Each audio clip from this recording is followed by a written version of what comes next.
नमस्कार। आशा करुच्ची आपण माने समस्ते बहुत भलरे थिबे। तो आज आपण मान पई आउ गोटे नुआ निजुक्ति नेइकी आसीछि जहाँकि अंगनबाड़ी सहायिका निजुक्तिटा आपण मानकर ओडिशा पई आसीछि। तो एथिरे आपण मानकर ओडिशार प्रत्येक जिल्लार प्रत्येक गाँ रे निजुक्ति आसी जाइछि।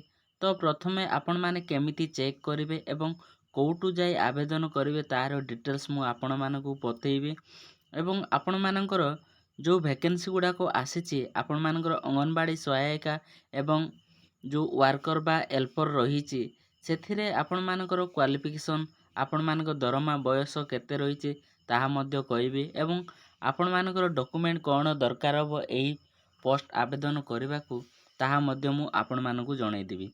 तो वीडियोटा शेष पर्यंत देखंतु जहाद्वारा कि आपण मानकर जो अंगनबाड़ी सहायिका पाई आपण मानकर प्रत्येक जहाँ जहाँ डॉक्यूमेंट दरकार एवं डिटेल्स आपण माने एही जॉब केमिति आवेदन करिवे कोउटु आवेदन करिवे ताहार डिटेल्स मु आपण मानकु बतै देबी एवं आपण मानकर डॉक्यूमेंट कौन दरकार ताहा मध्य कहिदेबी।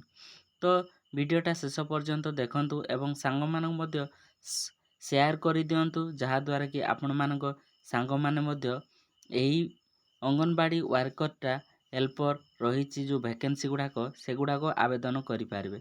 तो चैनल रे जदि नुआ अछंती ताहेले चैनल टी को सब्सक्राइब करंतु एवं लाइक शेयर कमेंट करने को जमारू भूलिबेनी। तो चलंतु आपण मानकर यार डिटेल्स आमे देखि नेबा। तो प्रथमे आपण माने निज क्रोम ब्राउजर ओपन करनेबे तापरे आपण माने एटी सर्च करिवे अंगनबाड़ी एंगेजमेंट पोर्टल।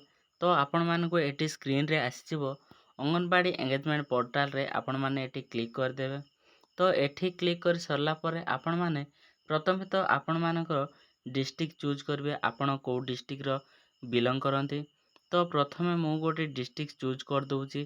तो आपण माने निज डिस्ट्रिक्ट चूज करिवे एवं आपण मानकर जेति AWW रही आपण मानकर वर्करटा आपणकर ओडिशा पाई जो अंगनबाड़ी वर्कर रही एठी आपण सर्च कर देबे।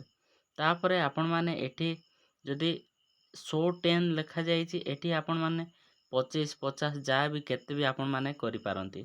तो एथिरे आपण मानकर डिटेल सेठी देखै देबा आपणको डिस्ट्रिक्ट रे को जो अंगनबाड़ी सेंटर रही एवं आपण मानकर डिस्ट्रिक्ट एवं आपण मानकर जो रूरल बा अर्बन प्रोजेक्ट आपण मानकर ग्रामांचल बा जो सहरांचल रही से एरिया रे आपण मानकर किए रही एवं केतोटी वैकेंसी रही प्लस आपण मानकर केबे स्टार्टिंग हेइछि एवं लास्ट डेट केबे रही केमिति अप्लाई करिवे ताहा मध्य दिया जाइछि।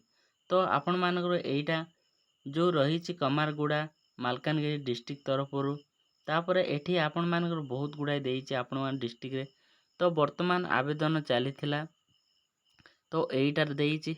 तो एइटा केमिति चेक करिवे ना आपण मानकर जो अप्लाई लेखा जाइछि आपण माने अप्लाई रे क्लिक कर देबे।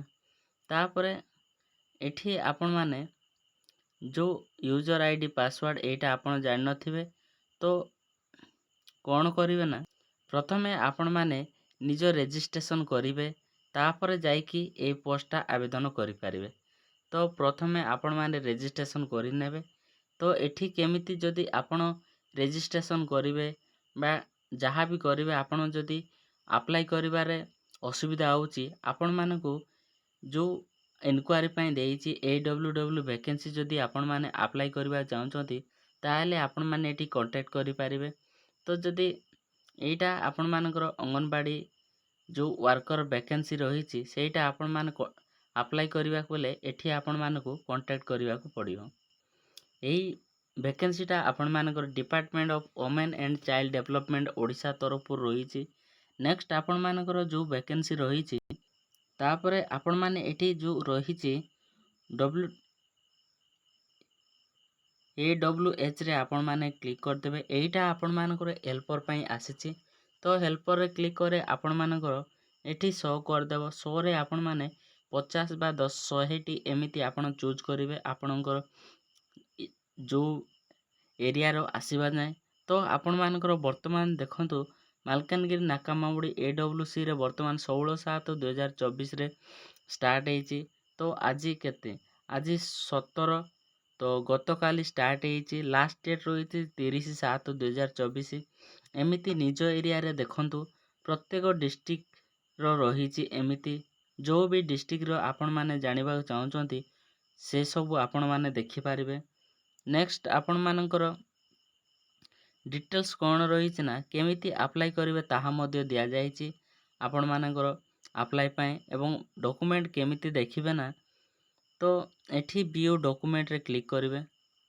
ଭିୟୁ ଡକୁମେଣ୍ଟରେ କ୍ଲିକ୍ କରିସାରିଲା ପରେ ଆପଣମାନଙ୍କର ଆଡ଼ଭାର୍ଟାଇଜମେଣ୍ଟରେ ଭିୟୁ ଡକୁମେଣ୍ଟ ଦେଇଛି, ଆପଣମାନେ ଏଠି କ୍ଲିକ୍ କରିନେବେ। ତାପରେ ଆପଣମାନଙ୍କର ଡିଟେଲ୍ସ ସେଠି ଡାଉନଲୋଡ଼ ହେଇଯିବ। ତ ଡାଉନଲୋଡ଼ ହେଇସାରିଲା ପରେ ଆପଣମାନେ ତ ଏଠି ଆପଣମାନଙ୍କର ଯାହା ବି ଡିଟେଲ୍ସ ରହିଛି, ଆପଣଙ୍କ ଗାଁ ଯାହା ରହିଛି ସେଇଟା ଡିଟେଲ୍ସ ରହିଛି। ତାପରେ ଆପଣମାନଙ୍କୁ କ'ଣ ମାଗିବ ନା, ଆପଣମାନଙ୍କର ଅଙ୍ଗନବାଡ଼ି ଗ୍ରାମର ବାସିନ୍ଦା ହେଇଥିବେ ତାହେଲେ ଆପଣମାନଙ୍କର ରେସିଡେଣ୍ଟ ସାର୍ଟିଫିକେଟ୍ ମାଗିବ। ଏବଂ ଆପଣମାନଙ୍କର ଏଜ୍ 18ରୁ 35 ବର୍ଷ ମଧ୍ୟରେ ହେଇଥିବା ନିହାତି ଦରକାର।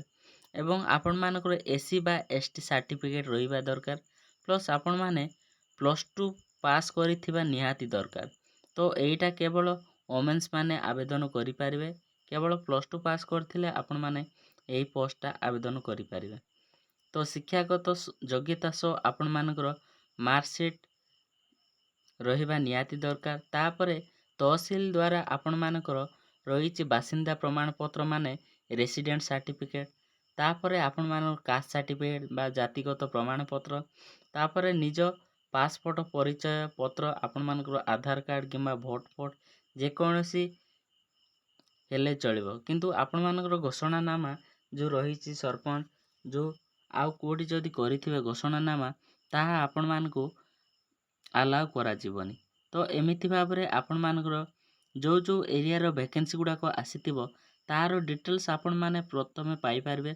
ନିଜ ଗ୍ରାମ ପଞ୍ଚାୟତ ଏବଂ କେନ୍ଦ୍ରର ନାଁ, ଅଙ୍ଗନବାଡ଼ି ପରିଷଦ ମାନେ କେଉଁ ଏରିଆରେ ଭ୍ୟାକେନ୍ସି ବାହାରିଛି ତାହା ମଧ୍ୟ ଏମିତି ଆପଣମାନେ ଜାଣିପାରିବେ।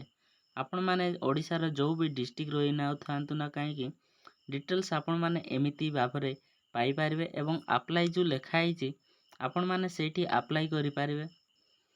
ଏମିତି ପ୍ରତ୍ୟେକ ଡିଷ୍ଟ୍ରିକ୍ଟର ଆପଣ ଯେଉଁ ବି ଡିଷ୍ଟ୍ରିକ୍ଟର ହେଇନଥାନ୍ତୁ ନା କାହିଁକି ତ ଆପଣମାନେ ଏମିତି ନିଜ ନିଜ ଡିଷ୍ଟ୍ରିକ୍ଟର ଚୁଜ୍ କରିବେ। ଏବଂ ଆପଣମାନେ ଯେଉଁ ୱାର୍କର ହେଲ୍ପର ଏସବୁ ଭ୍ୟାକେନ୍ସି ଆସିଛି ସେସବୁ ଭ୍ୟାକେନ୍ସି ବିଷୟରେ ଆପଣମାନେ ଏଇଠି ପାଇପାରିବେ। ଏବଂ ଆପଣମାନେ ଆପ୍ଲାଇରେ କ୍ଲିକ୍ କରି ଏଠି ଆପଣମାନେ ଆବେଦନ କରିପାରିବେ। ତ ଆବେଦନ କରିବା ପୂର୍ବରୁ ଆପଣମାନେ ଲଗ୍ଇନ୍ ପ୍ୟାନେଲକୁ ଯିବେ।